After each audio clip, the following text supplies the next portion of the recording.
Good morning, everyone. Happy Friday. Welcome back to another edition of the Weekly Member Spotlight. I am so excited to be here this morning. For one, have had a little hiatus, so excited just to get back into the swing of this. But I'm so excited to sit down today with Miss Carrie Riley from Towne Properties. Good morning. Good morning. Thank you so much, Carrie. Saving the day. I'm surprised she didn't wear her cape in here today. But we had a last-minute scheduling snafu, and I've been asking Carrie to get prepared because we wanted to highlight her with this feature, but she stepped up and saved the day today. So super excited to get to know a little bit more about Carrie. Before we dive into the interview, though, I wanted to make mention of two things. Next week, we have a Next Gen event at Court at their furniture center in Westchester. And I just got a handy dandy little flyer about this that says not only are we going to have like an open table discussion about innovative ways to increase occupancy with my friend Rachel Gill and Jeremy Hines from Flow Property Management, but Court is offering 25% off all of their furniture in the showroom during that event. So you're not going to want to miss this. Give us a call to get registered. It is free. We just ask that you RSVP. And then I also wanted to make mention on January 21st, it's the installation dinner for the new officers and board members for the GCNKAA. So we would love to have a huge show up for that event. Please give us a call and get registered. All right, that was a mouthful. Carrie, are you ready? I'm ready. All right, well again, thank you so much. I've been very excited and I loved reading all of this. I have known you now for about a year or so through the social media committee, but I'd like to just ask you if you would take a moment, tell everyone a little bit about who you are, what you do with Towne, and how long you've been in the business. Sure. So I'm Carrie Riley. I'm with Towne Properties. I am the recruitment manager. So I handle employment branding, job fairs, writing job postings, helping to pre-screen and interview applicants, make recommendations, and kind of coach newer hiring managers through the process that haven't had to hire people before. I've been in the industry for about 19 years, started as a leasing professional with another company, and then just found my way to Towne finally, and have held a few different positions over the years with them. This is actually my 15th anniversary this month with Towne. Wow, congrats. Yeah. Are you from the Cincinnati area? Not originally. We moved here when I was 9 or 10. Okay. We're originally from Las Vegas. Oh, okay. Yeah. Wow. Yeah. No gambling out here. No, not the same. So one of the things I wanted to make mention of, again, I said that I got to know you through the social media committee, is how involved you are with the GCNKAA. And I know that you've got into recruiting, but started on site. You've got some designations and serve on the board or on the committee with social media. Would you take a moment and just share with us what you do within the industry even? Sure. So really my first interaction with the GCNKA was when I started my CAM classes. So those would have been in 2007 or 8, I think, when the office was still in Kentucky. Wow, yeah. And then that really helped expose me more to people that are at the networking events. Right. And there were people in our class that it felt a little less intimidating to start to come to some of the events. My now 16-year-old was still fairly young, so I didn't come to a lot because I would have to look for childcare and different things, so I was kind of choosy about what I could come to. But now that he's older and he babysits the younger one, it's a lot more involvement for me because I don't have to worry as much about that stuff. So in the last probably 2 or 3 years, I'd say, I've started coming to pretty much all the membership meetings. Have quickly found that, like most people, February is among my favorite. I like the State of the Industry event. Yes. I love the Holiday Cheers event. So I've definitely found things that I love, and I've met enough people that I no longer feel like I need to find out who else from town is going that I'll have to talk to. I feel comfortable just coming. So that's always nice. That's a great feeling. Yeah. I share that. It took me a long time to get to that point, but when I did, I was like, what was I worried about? Everyone's so inviting. Yes. And so one of the things that you're just so exceptional with is social media, and I love following you on social media. You've always got great content out there. And how did you get so involved with social media, and what made you want to step up to be on the committee? I actually took a little bit of time off working, not by choice. So I was married and my husband was in the military. And when we lived in Germany, I was pregnant. Yeah. And with my now 6-year-old. Yeah. And so I had to do a lot of research because I was having a baby in another country and in a German hospital. Yeah. And so they did things very differently. And through my research, I was exposed to midwives because midwives do all the deliveries. They don't use doctors for that. And so I got exposed to a midwife alliance of North America, I think is the name, here where I could ask questions and things. And they were actually forming a social media committee. And because I wasn't working and I was really, really bored, I volunteered. And so I had specialized training with their company that did it. And so they were a grassroots nonprofit mission. And so we were just trained on, content that might engage people about education or just learning about an association that would help them. Okay. And so that's sort of what my background in it came from, and I enjoyed it. Yeah. And then in an interview at Towne with someone at one point, somehow the association was brought up. Right. And he said to me, I tried looking them up on social, but their Twitter game is weak. And instantly I emailed Judd and said, we need a social media committee. Wow. And so we sort of built from there, like, wow, definitely needs to happen. And here we great, are. Right? Well, it has been great. Thank you for that. And every board meeting, every just event that we go to, people are constantly saying the social media is just fantastic, and what we're doing with the spotlight and the day in the life feature and just the daily posts and all the information that we're sharing. So thank you. I want to personally thank you for bringing that up and heading up the committee. I know you run the meetings and you keep everybody in check, and I think 2020 is going to be like kind of built the foundation in 19. So look out, everybody. 2020 is going to be like explosive, I think, for our social media. Yes. Well, great. Well, let's dive back into a few more questions just so we can get to know you a little more. Sure. What's one of your memorable property management stories?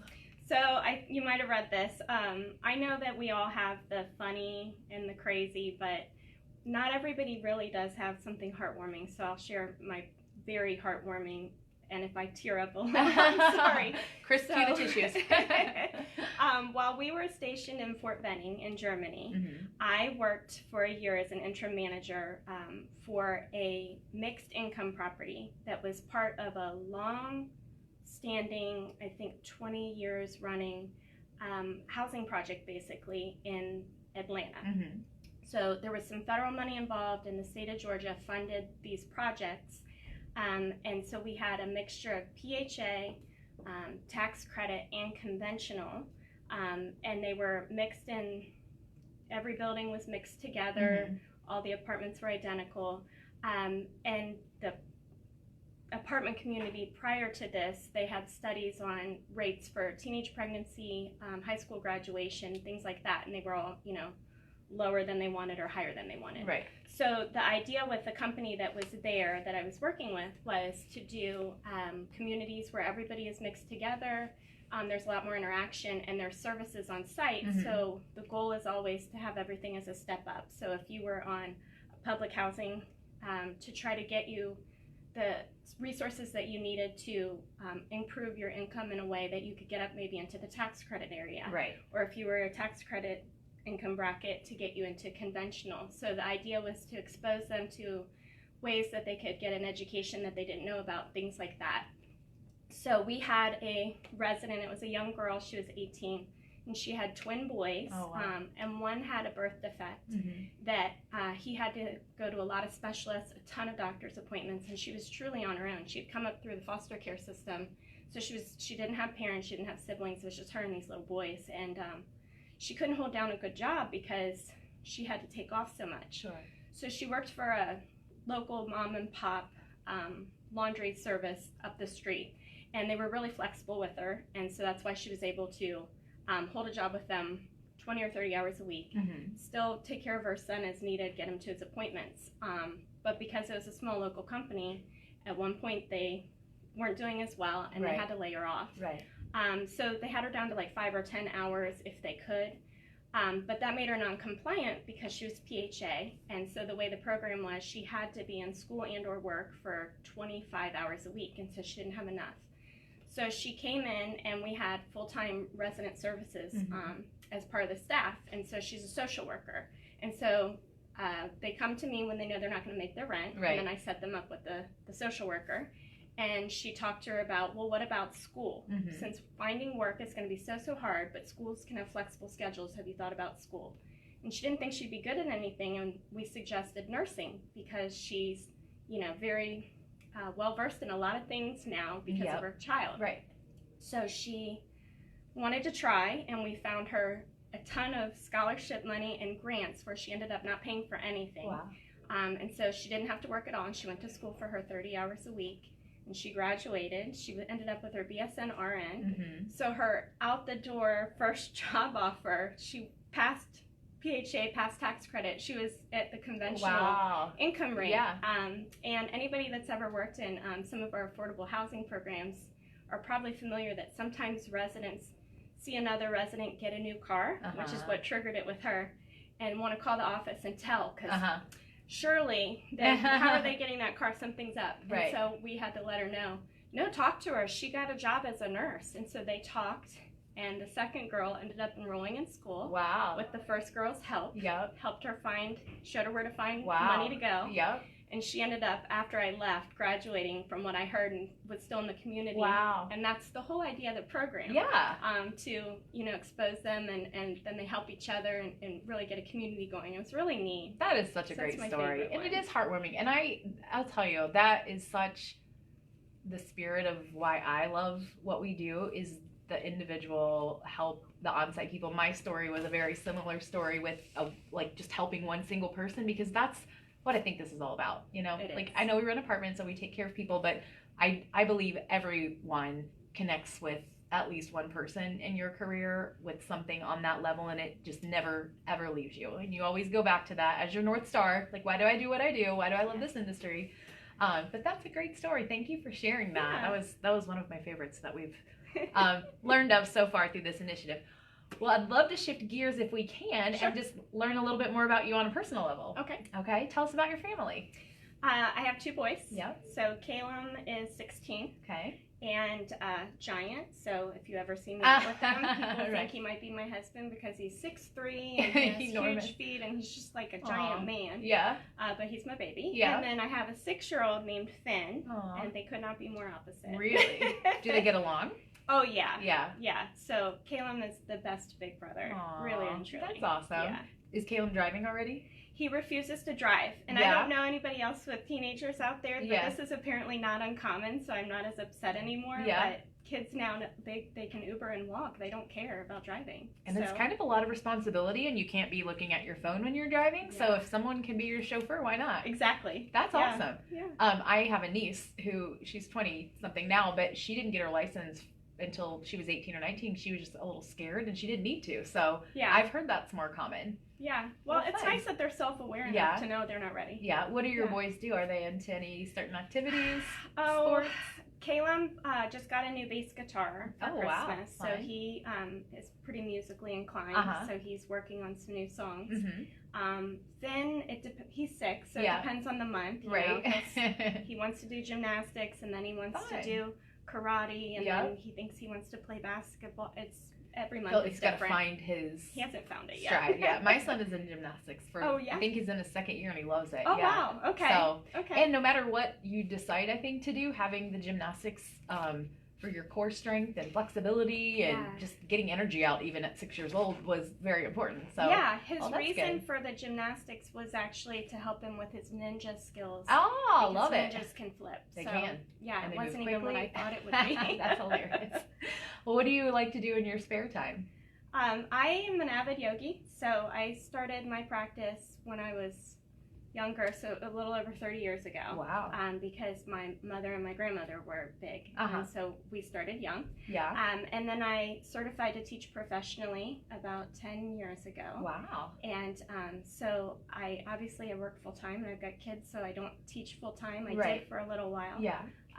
But I do still volunteer. So I Uh-huh. teach some specialized classes at the VA for soldiers with PTSD. We do Wow. specialized training and meditation, and That's awesome. I teach sometimes at the Recovery Freedom Center, which is a yoga studio for recovering addicts. Mm-hmm. So again, give them tools for daily life. That's yoga. awesome. Yeah. Do your boys practice with you? Yes. So my oldest, not as much anymore. Uh-huh. He still does meditate, but not so much practice. And Finn, of course, if I'm doing it, he has to do it because he's just right there with me all the time. That's really great. Yeah. Good for you. Yeah. And is that how you keep yourself so centered and calm and I would like radiant? to think so. Maybe. Well, that's really interesting. Is hot yoga like the hot thing right now? One of our communities built a studio specifically for that. Yeah, it is. It's not my style. I do Ashtanga, which is actually you don't want the room hot because it's meant to build heat from within and then radiate the heat out. So both styles, I mean, you're sweating, you're getting a workout. Wow. Well, that's fascinating. I might have to talk to you about that offline. Are you a reader at all, Carrie? Oh, yeah. Yeah. What's one of your favorite books you've read? So I read, if anybody saw, HBO just had a new series start called His Dark Materials that was based on a trilogy by Philip Pullman. So I read that trilogy when it came out quite a while ago, probably 12 years ago. Mm-hmm. And he has a follow-up trilogy out. So I just finished the second one for that. It's called The Secret Commonwealth. Okay. Yeah, so it's kind of fantasy, sci-fi. Mm-hmm. It may or may not be meant for kids. Right. I'm not sure. Yeah. I don't care. Right. I loved it. Yeah. So because you mentioned Midwives and HBO, there is a series, and I think it's probably on Netflix, not HBO, called Virgin Rivers. I just started reading it. Did you? I'm going to download it on Audible. I'm traveling next week, and I was like, I need a new book, and I keep hearing about that. And you just mentioned the midwife thing again. And when I read the little synopsis of what it's about, I'm like, okay, this sounds maybe like I need to get into the... I liked it. I think you'll like it. Good. Yeah. Well, thank you for that recommendation.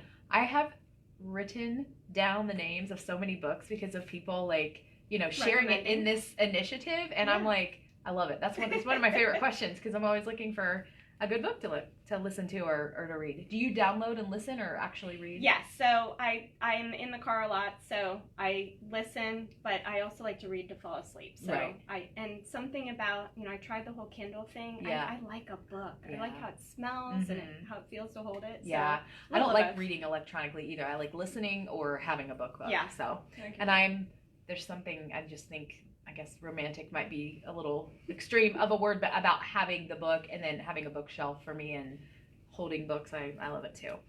Well, what's one of your favorite foods or restaurants? I have a little bit of an obsession with charcuterie boards and cheese boards. Yeah. So we have started, I have a couple of girlfriends that like it as well. So we have some favorites.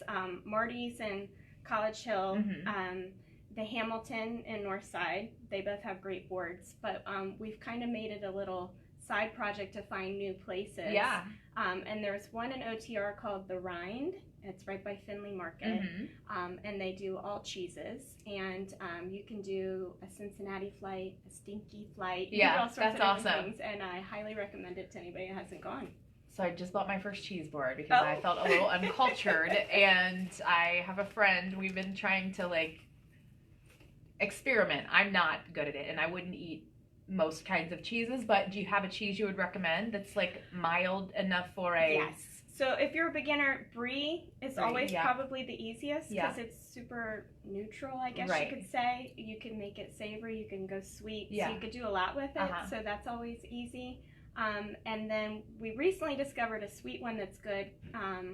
A few different companies make it, but it's vanilla blueberry goat cheese. So they blended vanilla bean into the goat cheese, and then they kind of crust it or whatever with blueberries. Yeah. It's like a little cheesecake dessert type thing. It's really good. That sounds good. Yeah. So the Rind I'm going to check out. That sounds really cool. And I don't know if it's probably just becoming a little more popular, but I'm seeing all kinds of memes on the internet about cheese boards and they're everywhere too. So I'm like, I need to maybe get in on this. And I also, this is kind of funny, but just discovered the pure joy of pimento cheese. I had never had, and so found this southern style that you can buy at Kroger, and it's ridiculous. Delicious. I'm like, how did I not know this was a thing? All right, well, I've been super excited to ask you this question. Do you have any pets? We had been looking to adopt a dog for a while. I've only ever had dogs that I adopted. They're usually a year or two old when I get them. Last night, I rescued a puppy. Wow. A puppy. I wish you would have brought her. I know. That would have been amazing. I know. I think the GCNKA would have allowed a pet in here for an interview. Maybe a follow-up someday. Maybe. That'd be awesome. Maybe the social media committee. There we go. But she's 13 weeks. And they said she was a Cane Corso or Cane Corso. I hear people say it both ways. But we actually are pretty sure she's an Italian something. I can't even remember what it's called now. Because we think she's half Great Dane. She has a Scooby face and really long legs, which is not Cane Corso body. Yeah. So can you at least get us a picture so when we make your post later, we can include? I will. And what did you name her? So Cane Corsos are an old Roman war dog, and so I was looking up famous Roman women for name inspiration. Yeah. And we're calling her Drusilla, but her full name is Livia Drusilla, after the wife of Caesar Augustus. Wow. So she was a very respected, wise, virtuous woman of right. the time. So I thought that was a nice name. Well, you probably don't have much experience yet with what her personality is going to be like, but you'll have to give us updates and let us know how Drusilla is, growing up and how she's faring. But that's so funny because you sent me the response to all of this and you're like, we don't have a pet right now, and this morning you're like, we have a pet. So yeah, that's a long night. I definitely think we're going to need a picture for the post. Okay, so I'll send you one. Okay. Well, tell us about one of your most memorable or favorite concerts that you've been to. The first year that Prophets of Rage toured, they came here to Cincinnati in October. I think it was October 5th.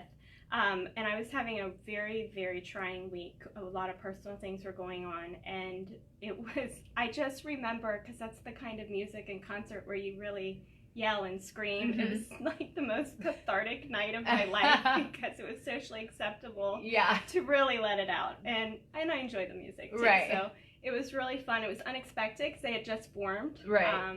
So I would definitely say it's probably my favorite concert I've ever Were you hoarse been for a to. few days? Oh, yeah. Yeah. And we were in, I think, the second row from the stage. So it was excellent seats. Where was it again? At Riverbend. At Riverbend, yeah. Yeah. That's a great concert. It was great. Too. Yeah. That's good. I like that. Do you follow sports at all? Yes and no. I grew up with all girls, so I didn't have like a male around that really encouraged the exposure, and none of the girls in the house cared. Yeah. So I do really love the Reds, mostly in person. I can't sit and watch it on television. Right. But I really love the Cincinnati Roller Girls.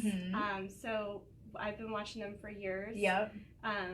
They're super fun, and you don't get a lot of home games, so it's fun to go and watch, and it's family friendly. And I used to work with a girl who was on the team. Oh, wow. Yeah, okay. and she would post out, and I'm like, how do you do that? And how do you not get your tail kicked every time you're out there? They are like no holds bar. And they're good. They're ranked in the top for the country nearly every year. I've never seen them or anything, but this woman that I know, she doesn't do it anymore, but she did it for years, and she was a beast. And it's nothing like you expect. It's not like the 1970s kind of wrestler type. Elbowing every time you rep. It's a sport. It's really cool. Everybody should give it a try. I know. I want to go see. I want to go see them because I think they've gained a lot in popularity. I've heard so much about them, even in the last few years. Yeah. Cool. Well, what about TV shows or movies? Any favorites? I binge watch almost anything. Yes. People can recommend it, and I'll give it a try. I just did The Witcher on Netflix, which was good. Is that a documentary or a series? No, it's a series, and I think it was first a book and then a game. Wow. And it's another one of those kind of fantasy, sci-fi type of things with magic and whatnot. Cool. I like that. So. I was just talking to someone about how interesting it is that back like when we were younger, there were only so many shows you actually could watch. So there was a lot of commonality, and now it's like you rarely find someone who is on the same thing. Like there's so much to watch, and now with all of the different streaming services having their own shows, plus the networks and then the cable channels and all that, it's like it's overwhelming. And so I'm loving hearing all of I'd never even heard of The Witchers. Almost every time we sit down, I talk to someone who tells me about something I've never even heard of. So That's interesting. If you could be a movie or TV character, who would you be and why? I would be Wonder Woman. Yes. For sure. Yeah. For all the obvious reasons, I Right. think. I mean, she's super cool. She's strong. She Yep. has all the tools. Right. Why not?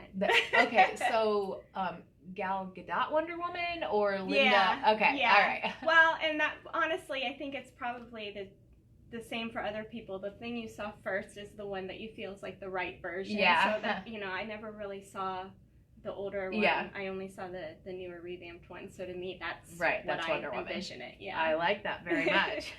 Well, if you could be any animal, Carrie, what would you be and why? Some people would say an alpaca because I'm obsessed with alpacas. Yeah. But probably a monkey. You know, they're curious and Very smart. smart and annoying and Yeah. a lot of things. I like that. So tell us about one of your memorable vacations. 2 years ago, several of my girlfriends and all of our kids went to Curacao, which, if somebody doesn't know, it's by, I want to say Venezuela. It's like south of Venezuela.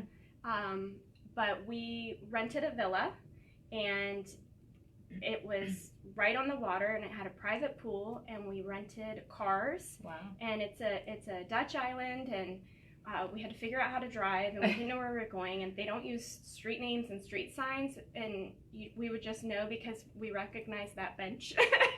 Find our way around. But we did a lot of really fun excursion type things. So we got to swim with dolphins in the open water, which was really neat. So you did meet the dolphin in the pool type enclosure first, and then the next day with those same dolphins that had already met us, you got to go out on a big boat and get in, and then they were swimming with you out in the ocean. It was I remember magic. seeing your pictures actually. It was magic. Yeah, wow, that sounds amazing. And to do it with all your closest friends and your kids. And the kids. It was really You know, I love that you took your kids too, and hearing you say that made me think about how anytime I've ever gone on like such a great vacation like that, but my son hasn't been there, it hurts. Like I'm like, I want him to experience this. And I understand there are certainly adult vacations too, but that's really awesome. Did they like love it?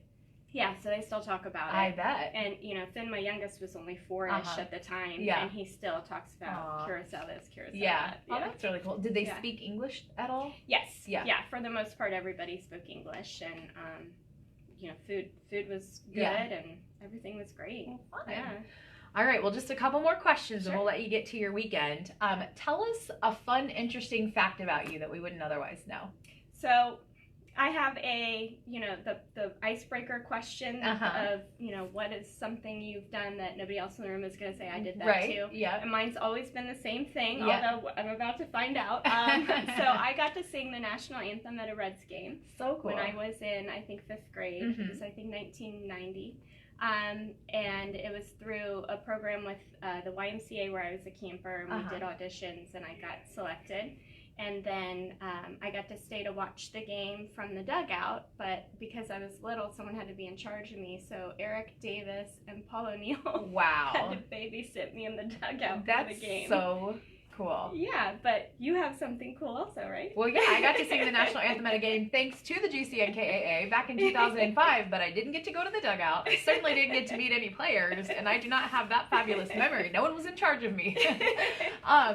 Do you have photos and stuff? It's so unfortunate that like no one had phones in their hand back then. There's a VHS tape. Oh, that's awesome. Somewhere of it. That I think we could probably digitally convert. Yes. We've never done it, but we probably Have should. you showed your boys? No, and Really? I don't think that they would believe me, and I don't think they think it's cool because their aunt, my little sister, was on Sesame Street. So What?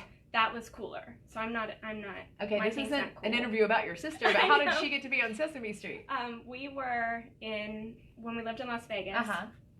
She was born with a disease where she has to see a lot of specialists. Okay. And so we were in San Diego to see her specialist, and when we were in our hotel room, Maria and Gordon from the show were in the hotel room next to us, and were just talking to us, and they had kids with them, and we were all playing, and somehow that developed and she got to be on the show. She sat on a wall and she got to hug Grover. Wow. So It they've was seen really that neat. video? Yes. That's so cool. Yeah. Wow. Isn't it so awesome when you're in the right place at the right time and things like so unexpectedly just happen? Yeah. Well, that's wonderful. Yeah. Well, before I get to the very last question, which I'm sure you know, is there anything else that you want to share about yourself? Anything we'd love to know about you on a personal level? I can't think of much. I mean, I think we've shared almost all the most interesting parts. I highly doubt that, but thank you for sharing the highlight reel. I've loved getting to know all these things about you, and thank you again for saving the day. Our last question is always the same, and we're going to make a post a little bit later because I was able to reach out to some of your friends and colleagues in the industry.